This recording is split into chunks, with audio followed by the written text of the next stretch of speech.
Les roues d'un tandem. Le pied de Claude se pose sur la pédale. T'es prêt, Abdel? Allez, après on y va. 1, 2 et 3. Je m'appelle Claude Martrou. Je suis employé au CHU de Montpellier, à la direction des finances. Claude sort de son garage en tenue de VTT.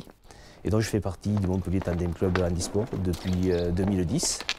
Et j'en suis le trésorier et l'organisateur des sorties du samedi après-midi. Claude enfourche son vélo et s'élance sur la route. Alors du vélo, j'en fais depuis 1977. Je me suis fait voler ma moto.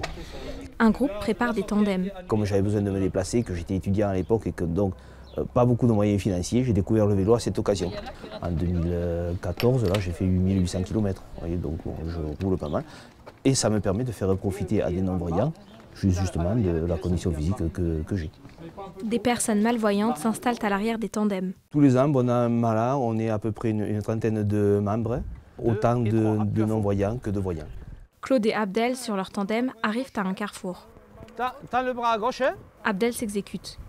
Et si personne n'arrive, allez c'est bon, on y va. Les deux hommes longent des vignes et pédalent sous un ciel ensoleillé. Il faut savoir qu'un non-voyant a beaucoup moins d'équilibre qu'un voyant, puisque les yeux et les oreilles jouent sur l'équilibre. C'est pour ça que les arrêts et les démarrages sont toujours quand même une phase assez délicate.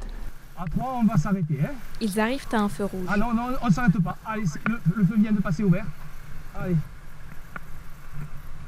Et puis surtout décrire les événements lorsqu'on roule. Par exemple, si on prend un dodan, ça va sauter. Que la route est très bosselée, indiquer aux non-voyants qu'on se trouve dans ce genre de situation pour pas qu'ils se fassent trop mal aux fesses, quoi, parce que sur un vélo, il n'y a pas de suspension, quoi.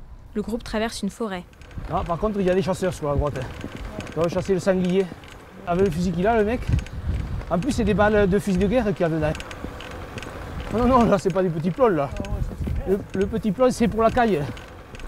La distance que nous faisons se situe entre 30 et 50 km. Et on part plutôt vers le nord de Montpellier. C'est-à-dire que de temps en temps, il y a quelques côtes à faire. Là, ça monte un peu, ouais. Ça met un peu de piment dans la randonnée et ça change surtout des circuits. Le groupe, sur une route entre vignes et forêt, le long d'un pont antique en pierre, au pied duquel un cheval les observe. Ouais, effectivement. Tu as bien senti, il y a des chevaux, on passe juste à côté. Il est à notre droite, là. Ouais. Il y a un vrai échange entre le non-voyant et le voyant, puisqu'on est en tandem, tant au propre qu'au figuré. Au libre, hein? Quand on sait qu'il y a des personnes qui vivent sans y voir et qui, ma foi, arrivent à avoir le moral, arrivent à quand même bien se sentir, c'est vrai que c'est quand même une bonne leçon de vie. Le groupe, souriant, revient au local de l'association.